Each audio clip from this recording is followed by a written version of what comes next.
Myth number 6, we're on the home straight now. The church has no compassion for women who have had abortions. Well, I hear this quite a bit in the work that I do.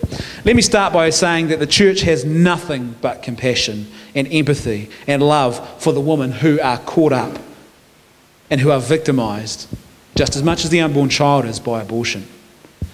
And the church desires nothing more than for these women to find healing and wholeness after experiencing abortion. And the church reaches out to these women with an unconditional love, with the unconditional love and mercy of Christ. It is vitally important to make this clear. In a nutshell, the reason the church is so strongly opposed to abortion is because she is pro-woman, she is pro-child, and the church believes that human rights, such as the right to life, are sacred and that no one, no government, no doctor, no individual has the right to take away another person's right to life, no matter how young, no matter how small that person happens to be. But the church has nothing but love for women who have suffered the pain of abortion. And I could tell you stories that would make you... one woman that we, in the work that we do, obviously we provide post-abortion counselling and we do crisis pregnancy counselling with young women. We offer alternatives to abortion. We had a young woman come to us one day who had had an abortion. This is down in Christchurch, this is New Zealand. She had gone into the abortion clinic and she, on the day she was scheduled to have the abortion, she was crying her eyes out, said, I don't know if I want to go ahead with this anymore. The nurse came out, slammed the piece of paper in front of her and said, hurry up, you've got to make a decision now. She panicked. She felt under pressure. She said yes. She was crying on the operating table as the doctor began the procedure. She was crying and basically whimpering, I don't know if this is right, things like this. You know what the doctor did, the abortionist? He turned up his radio, carried on. That's not compassion. That is not compassion.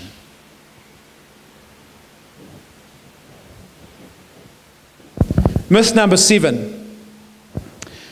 There are more important and pressing issues than abortion, and so the church is wrong to keep talking about abortion. There's more important things going on in the world right now. Well, there's a whole lot of problems with this line of reasoning. But firstly, any act which deliberately kills an innocent human being is a gravely immoral act. It's one of the most serious things you can do, to deliberately kill another innocent human being. It's right up there on the list of bad things to do.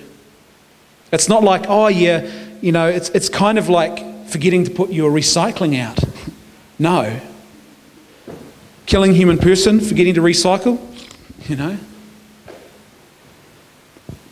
And if you look more deeply at how many people are killed each day around this planet by abortion, it becomes pretty quickly apparent that the church is completely justified in making a big deal about this issue. Do you know how many people will die around the globe today from starvation and poverty-related issues? Have a guess. A bit more than that. Anybody else want to have a guess? Don't be ashamed, throw it out there. Close? Approximately 25,000 people will die today around the planet from poverty, starvation-related issues. Do you want to know how many people will die today from abortion around the planet? 120,000. This is the social issue of our time. At the peak of the Nazi Holocaust, they were killing about 23,000 people a day. We're killing 120,000 every day around the planet. Of course the church has an obligation to speak out about this. This is the issue that will define our generation. I was talking to a friend of mine, he's got young kids, and he was saying to me, you know what, he said, I agree with them. In generations to come, I'm confident that future generations will look back at this time in history and they will say, like our great-grandkids or our grandkids will say to us, Granddad, how could society do that? I'm confident we'll get to that point. It'll take a lot of work, but I'm confident we'll get there. And you know the next question that our grandkids will probably ask us? I'm talking to all of you here. They'll say, Granddad, Grandma, what did you do to stop it? What did you do to speak up? And I want to be able to look my grandkids in the eye and say, well, this is what I did. And I hope that you feel the same way. Myth number 8. Abortion doesn't harm women and it doesn't have any serious side effects. It's just like an operation you go and get. Completely false. First, let's look at the mental health risks. In 2006, the Christchurch School of Medicine here in New Zealand released research from Professor David Ferguson. Professor David Ferguson is not a Christian. He is not a pro-lifer. He says he is pro-choice. His research showed that women aged 15 to 18 who have abortions more than double their risk of suicide and serious depression.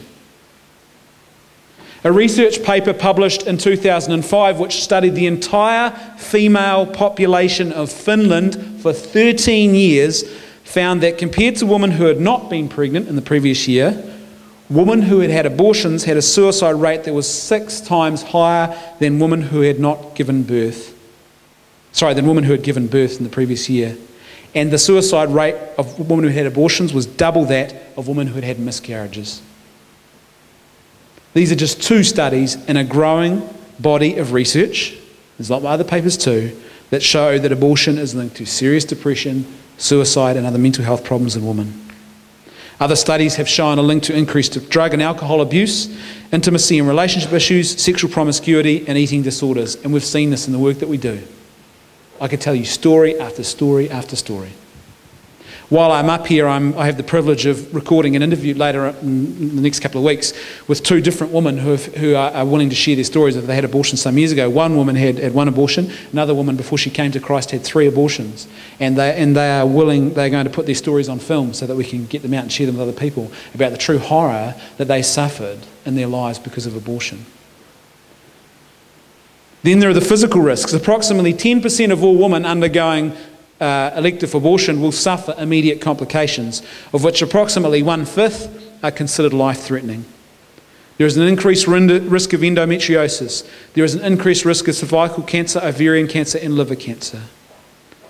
These increased rates of cancer are apparently linked to the way that abortion violently and unnaturally interrupts the natural hormonal issues around a pregnancy. There is an increased risk of breast cancer. This once again appears to be related to the fact that abortion violently and unnaturally interrupts a pregnancy. And what's happening in the female breast in a pregnant woman is they are preparing for milk production, they're preparing extra cells. And there's a whole lot of hormones floating around as well. And abortion interrupts that process so violently, these cells, these dormant cells are then left and they're exposed to these increased hormone levels. And the chance of them becoming cancerous increases in a very big way. Just 2 weeks ago, a new study was released which showed that just 1 abortion can increase a woman's risk of having future premature babies by 35%. The final myth I want to look at is, the final couple of myths is this. How long have I got? Brilliant.